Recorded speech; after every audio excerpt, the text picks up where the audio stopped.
श्री गोकुल नाथ की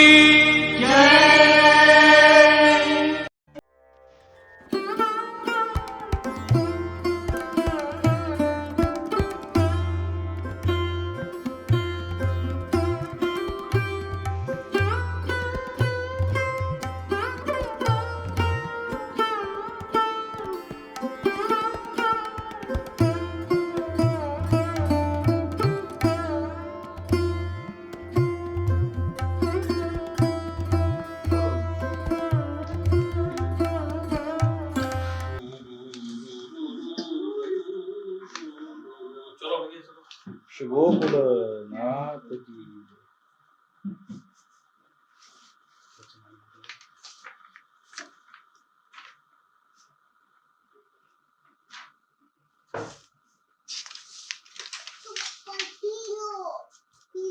कल वह जीव की मुक्त अवस्था के निरूपण करायो।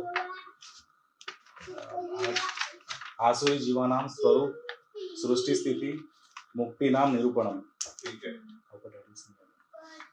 प्रथम ये तो दैव जीवेभ्यो व्यतिरिक्तः तेषा षड्गुण तिरोधानन्तरम् अविद्या संबंधे नीच भावेच्छाया विषयीभूत मुक्ति प्रतिबंधकम असद वासना विशिष्टम आसुरत्वम संपादयति। जहाँ दैवी जीव है ना वो निकालो पैराग्राफ या कुछ साथ में रखो ये वाक्य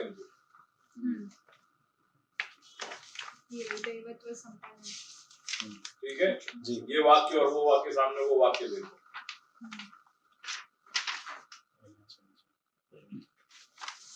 यहाँ सबसे पहली बात नीच भाव इच्छाया, वहां पे क्या है? उच्च भाव। फिर मुक्ति प्रतिबंधकम, क्या क्या है?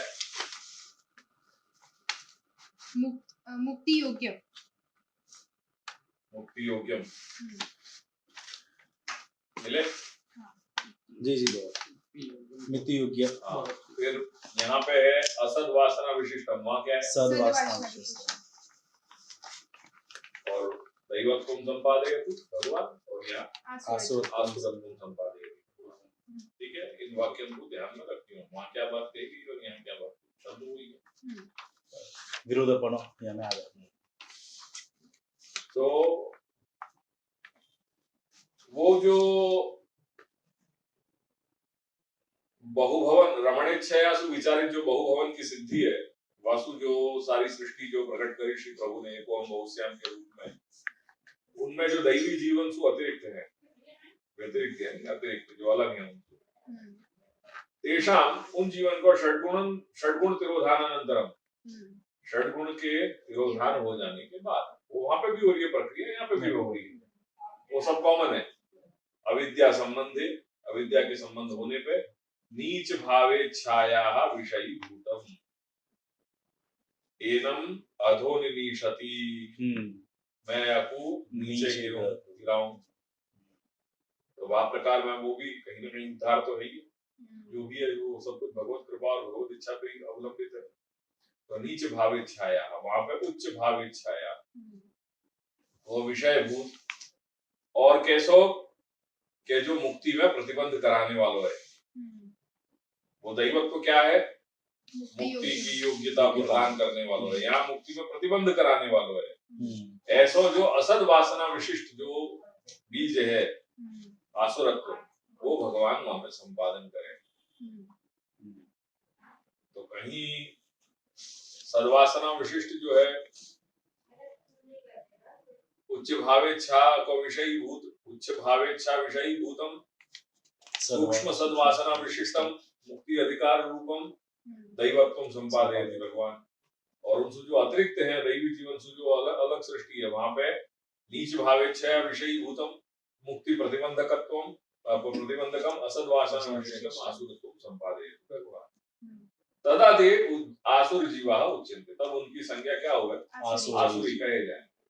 ते ही असद वासना वशात तादृशम स्थूलम देहम प्राप्य, और उनके अंदर जो असद वासना जो काम कर रही है, वासु वा हेतुसु वा के कारण तादृशम वा प्रकार को तत्तद आसुरी देह को स्थूल देह प्राप्त करें, अस्मत् ये अपने जैसा स्थूल देह प्राप्त करके और हमेशा निंदित कर्म निरता, कुछ न कुछ जो है निंदित कर्म करने में ही लगे रहे वो। जैसे अजामिल को पूर्व को जो वृत्त हतो, जो चरित्र हतो, वैसा वो निंदित कर्म में ही निरत हतो अजामिल। तो ऐसे होते हुए नीच योनि गाहा, नीच योनि में जाने वाले हुए, वो नीच योनि को प्राप्त करें।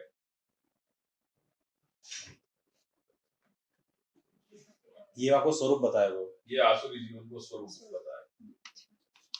अब वहां उनकी कैसी सृष्टि में स्थिति है वो सब बता रहे हैं। ते सर्वदा संसारेण एव, वे सर्वदा संसारी ही हुए। क्षिपान्यज स्मर शुभाम क्षिपामि अजस्रम अशुभाम आसुरीष्व योनिषु, आसुरीषु एव योनिषु आसुरीं योनि आपन्ना मूढ़ा जन्मनि जन्मनि माम अप्राप्य एव कौन्तेय ततो यान्ति अधमां गतिम्। भगवान गीता में आज्ञा कर रहे हैं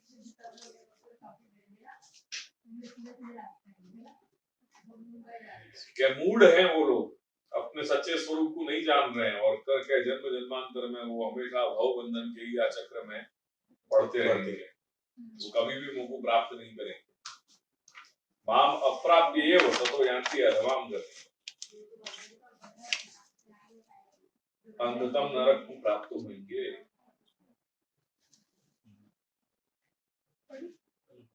उन द्वेष करने वाले पापाचारी और क्रूर कर्मी नरकाधमों को मैं संसार में बार बार आसुरी योनियों में ही डालता हूँ।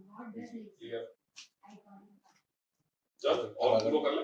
आगम चाहिए। अच्छा, बेश लोग भी हे अर्जुन, वे मूढ़ मुझको न प्राप्त होकर ही जन्म जन्म में आसुरी योनि को ही प्राप्त होते हैं। या मूढ़ उनको कहा गया है, उनको कौन क्या संज्ञा उनको दी? भगवान ने मूढ़ करके बुलाए। मूढ़ क्यों बुलाए? क्योंकि वो अपने स्वरूप को, हम दास हैं, ये स्वरूप को नहीं जान रहे हैं, करके दास धर्म को निर्वाह न करने के कारण मूढ़ शब्द को प्रयोग किया। ऐसो पुरुषोत्तम चरण सिद्धार्थ मुक्तावली में आज्ञा करें, यही श्लोक दे करके सहज दास दास के प्रसंग। चलो अब ऐसे आसुरी जीवन की मुक्ति कब बताई गई है? फाइनली भावबंधन के कुछ चक्र में तो पड़ेंगे, पर अंततो गत्वा जब जाकर के जब सृष्टि को ही लय होगा तब तो प्रलय की स्थिति में उनकी क्या, तब वो बता रहे मुक्ति ना, उनको निरूपण क्या या कैसी स्थिति में हो गए, सब कुछ भगवत इच्छा पे अवलंबित है। अगर ऐसे जीवन को भी अगर कहीं अंगीकार करना है तो फिर वो आपको भी प्रक्रिया है। तो कह रहे आगे पढ़ो। तेषां तु तदैव अविद्या कार्यनाशो यदा भगवान आत्मरति इच्छु भवति। बड़ी सटीक बात कही गई है, बड़े ध्यान पूर्वक यह सब चीज को समझ लीजिए। ऐसे जो आसुरी जीव हैं उनको तो तभी जो है अविद्या कार्य को नाश होएगा, जो अविद्या है वह को कार्य नाश कब होएगा? वो अविद्या तभी नष्ट होगी जब भगवान स्वयं आत्मरति के इच्छा करने वाले हो जाए। आत्मरति की मतलब सर्जन की स्थिति नहीं, केवल भगवत स्वरूप की स्थिति। वो सारे सर्जन को, सृष्टि को अपने स्वरूप में लीन कर देने की बात है। जो सर्जन है ही नहीं है, वह चीज को अपन सोच भी नहीं सकेंगे। क्यों? क्योंकि अपन खुद ही बड़े स्थूल स्तर पे देश और काल के अवच्छिन्न है। अपन की स्थिति जो है देश काल अवच्छिन्न स्थिति है करके अपन जो टेम्पोरल रिलेशन है स्पेस और टाइम के, वाके बियॉन्ड अपन टाइम और स्पेस के अपन सोच भी नहीं सकते। एकमात्र परिकल्पना है अपने लिए, लाइक अ हाइपोथेसिस अपन ने गढ़ ली है, वह प्रकार की एक परिकल्पना मात्र है अपन की। क्योंकि अपन समय देश और काल के अंदर है, देश काल से अपन बाहर नहीं है। देश काल के बाहर अपन सोचने की परिकल्पना कर भी नहीं सकते। और बताई गई है बात करके अपन समझने को ये प्रयास कर रहे हैं, कह रहे हैं कि जब प्रभु की ऐसी इच्छा हो कि अपने सारे सर्जन को बस वो एक को हम बहुत से हमको जब वो रिवर्ट बैक हो जाए, जब एक को हम की स्थिति आ जाए तभी वो, तब तो पदार्थ मात्र को, सृष्टि मात्र को, सर्जन मात्र को कल्याण है वहां में। तो फिर वहां भेद क्या कि दैवी क्या और आसुरी क्या और जड़ क्या और चेतन क्या, सारी सृष्टि ही अंतर्निहित हो गई। पर ऐसे आत्मरति की स्थिति में भी ये बात मत भूलियो कि ऐसी आत्मरति की स्थिति में भी श्री प्रभु अपने निज परिकर के साथ तो हमेशा सदा सर्वदा नित्य रूप से वहां रमण कर ही रहे हैं। अच्छा, क्योंकि वो भी वो तो पैदल लीला चलते रहेगा। लीला को कंसेप्ट तो चलते रहेगा। ये ही ब्रह्मवाद है, ये ही चीज बड़ी समझने जैसी, मतलब ये ऐसे जाके बड़े ऐसे दाव पेच हैं कि जो अपन को मतलब अपने दांतन में से पसीना निकल जाए। अच्छे अच्छे महापंडित लोग या चीज को नहीं समझ पा रहे, या कंसेप्ट को, जो कंसेप्ट श्री महाप्रभु ने लीला को दी है। श्री महाप्रभु एकमात्र ऐसे आचार्य हैं कि जो ये डिमडिम घोष करके ये बात को कह रहे हैं कि आत्मरति की स्थिति में भी श्री प्रभु के स्वरूप में जो विद्यमान भक्त आदि जो पूरी लीला सृष्टि है श्री प्रभु की, वह के साथ वह वो निजानंद में भी कहीं न कहीं वो लीला चल रही है। तो वह में वो एकाकी होते भय भी आत्मरति की स्थिति में भी कहीं न कहीं वो द्वैत सही अद्वैत, वो द्वैत सहिष्णु अद्वैत तो है ही है। वह प्रकार की स्थिति। ये वचन भी आया कोई जगह, द्वैत सहिष्णु अद्वैत मैं कोई ज्ञान नहीं है, या आपसे से भी सुने हुए। हाँ, द्वैत मतलब एक हुए के बावजूद भी अनेक है, वह रूप में एक होते वह भी वहां में एक रूपता में भी बाकी अनेक विधता तो वहां है ही विद्यमान। बहुत विलक्षण कंसेप्ट है ये। आई डोंट नो वेदर तुम या की डेप्थ को तुम कभी तुम्हारे समझ में आ पाएगी या नहीं आ पाएगी, या ये मैं जो कह रहा हूँ वह चीज को तुम समझ पा रहे हो या नहीं समझ पा रहे हो, तुमको ख्याल नहीं है। बट ये ऐसा एक जादुई फिनोमेना है।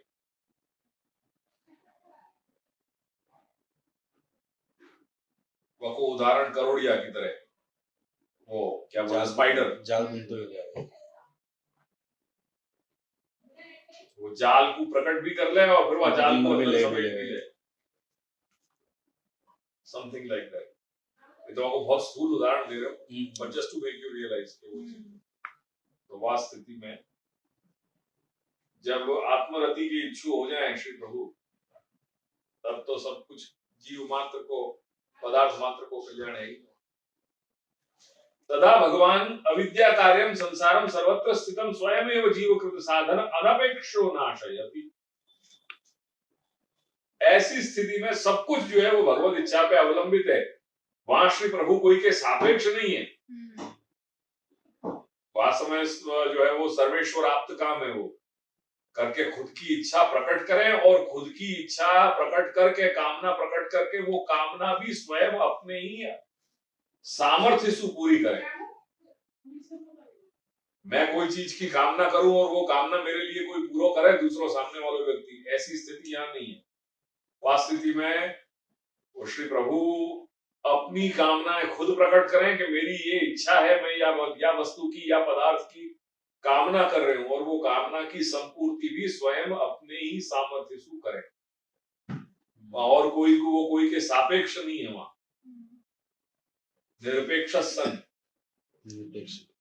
तो तदा भगवान अविद्या कार्यम संसारम, वो अविद्या को कार्य क्या है? संसार है, कार्य कारण भाव है। कार्य जो है वो संसार है और जो कारण जो है वो अविद्या है। तो तब भगवान जो है वो अविद्या रूप जो है वह अविद्या को कार्य, जो संसार है वह संसार को कहाँ?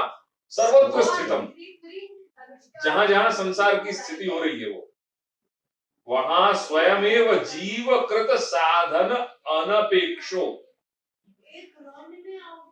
जीवकृत साधन की अपेक्षा रखे बिना स्वयं ही नाश करें,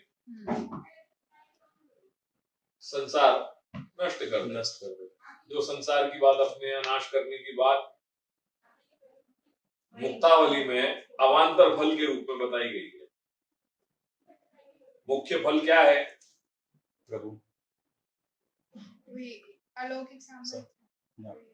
वाक्य मुक्तावली के याद करो, दूसरी तीसरी पंक्ति।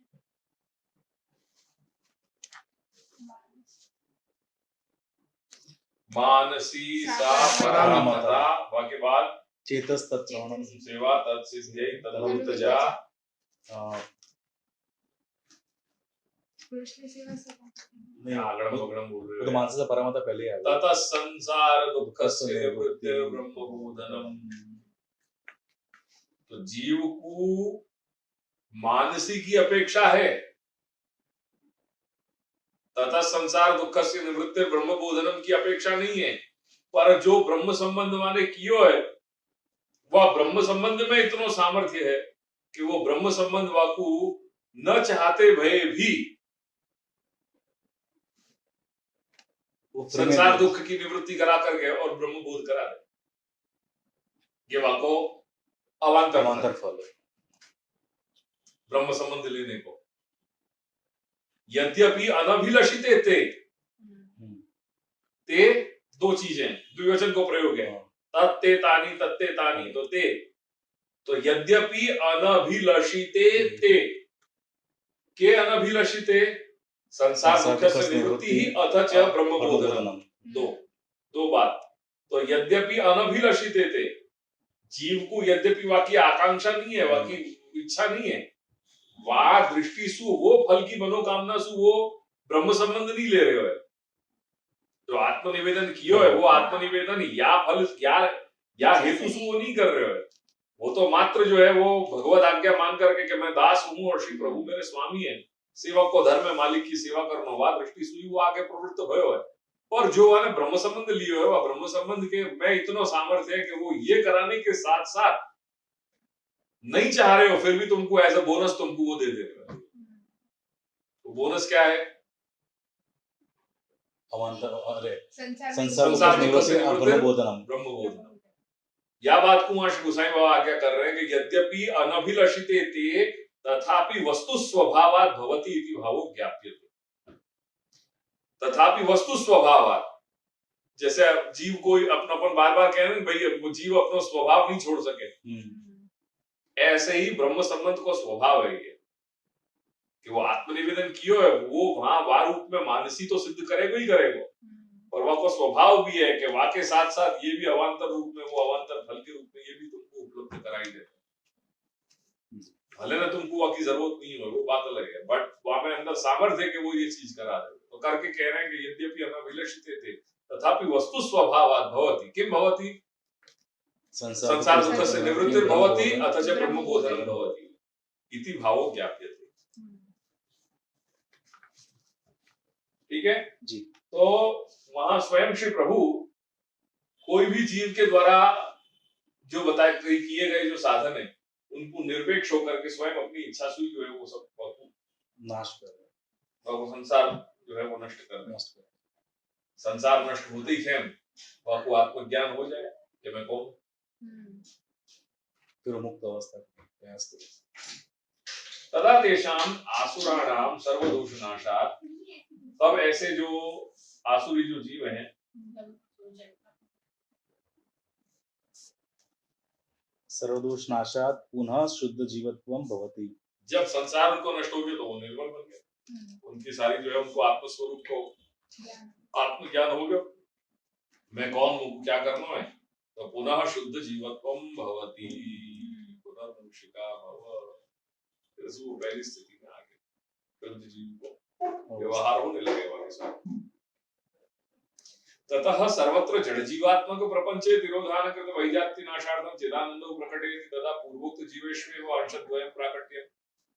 अब कह रहे हैं कि ततः सर्वत्र जड़ जीवात्मक प्रपंच, तब वह स्थिति के बाद जो सर्वत्र जो जड़ जीवात्मक प्रपंच है वो तिरोधान कृत वैजात्य नाशार्थम, वहां में तिरोधान की प्रक्रिया के तिरोधान के द्वारा, क्योंकि आविर्भाव और तिरोभाव ही अपने यहाँ स्थिति बताई गई है।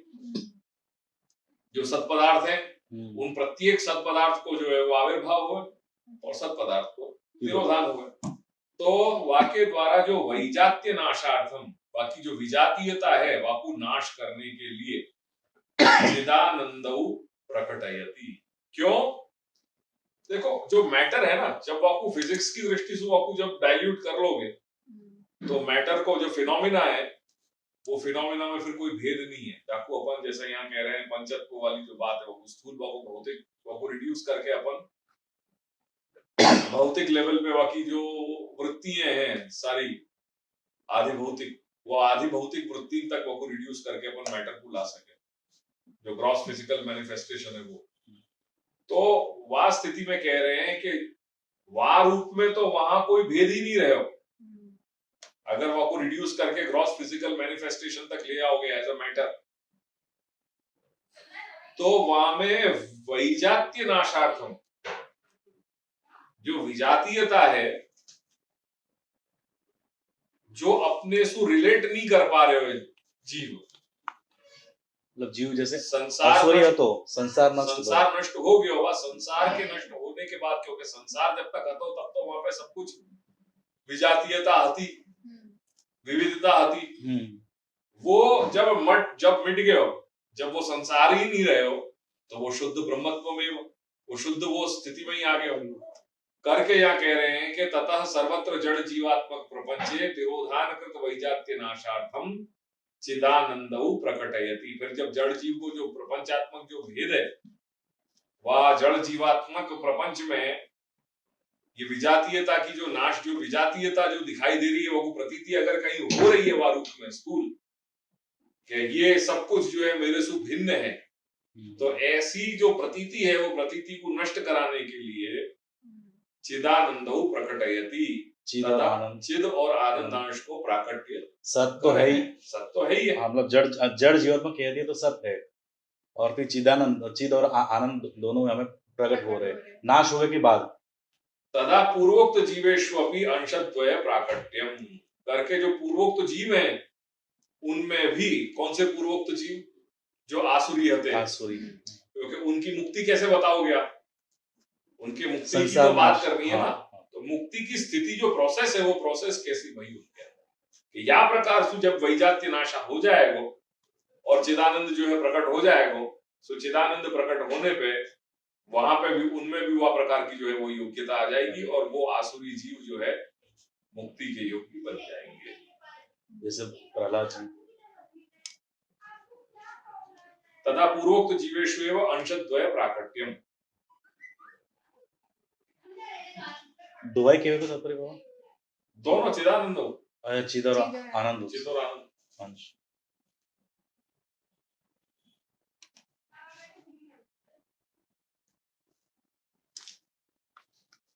करना भी आगे छोटे कर ले। हाँ, चिदानंश तिरोधानेन प्रकटित जड़ जीवात्मा प्रपंचे पुनः तदंशयो प्रादुर्भावे महाप्रलयः ततः प्रपंचो भगवती लीयते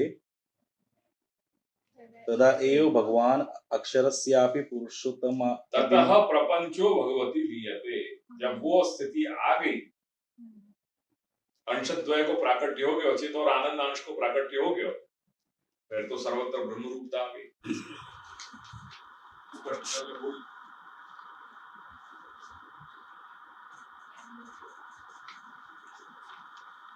आसुरी जीवों का स्वरूप, सृष्टि में स्थिति और मुक्ति का निरूपण 3 चीज बताई। उसमें आसुरी जीव जो है उसमें 3 चीज बताई। पहली तो वो जो है वो षड प्रभु की इच्छा से उनमें षड गुण धर्म जो है ऐश्वर्य आदि वो तिरोहित हो जाते हैं। वो जनरल क्राइटेरिया है कोई भी चीज के लिए। पर इसमें वो तिरोधान हो जाने के बाद ही दैवत्व या असत्व को संपादन हो। पर वहाँ पे जो दैवी जीव थे उसमें उच्च भावना वालों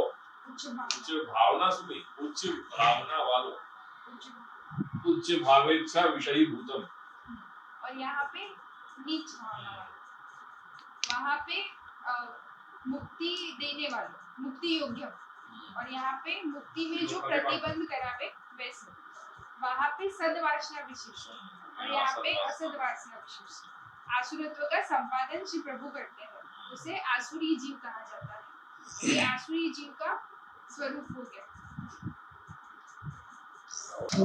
वो ये स्थूल देह प्राप्त करके निंदित कर्म आदि करते रहते हैं और नीच योनि को प्राप्त करते रहते हैं।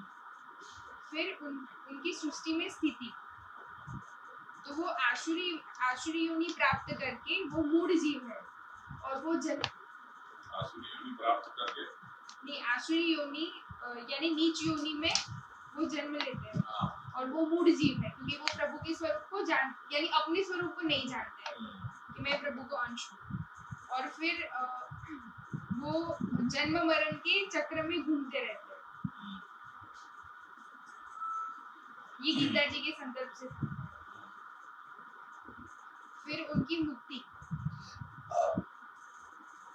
तो जब श्री प्रभु को आत्मरति की इच्छा होती है तब प्रभु जो उनके जो संसार है यानी अहंता ममता जो संसार है वो खुद ही दूर कर देते हैं, नाश कर देते हैं। वो कलो पठा लियो, ये उनको अनुकूल समझ आए वाली।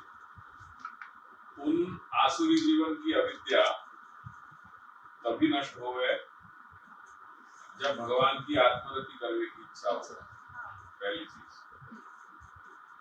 उन आसुरी जीवन की अविद्या तभी नष्ट होवे जब भगवान की आत्मरति करने की इच्छा होवे। ऐसी स्थिति में भगवान स्वयं जीव के द्वारा किए भय कोई भी प्रकार के साधन आयास प्रयास के सापेक्ष न होते भय जीव की सांसारिक दुनिया को नष्ट करते हुए मिटा दे।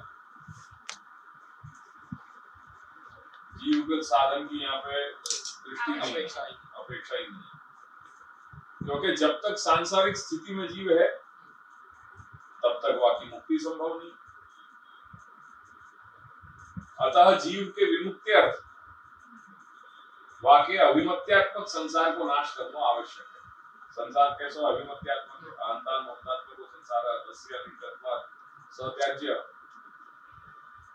तो जीव के विमुक्त्यर्थ वाकई अभिमत्यात्मक संसार को नाश करना आवश्यक है।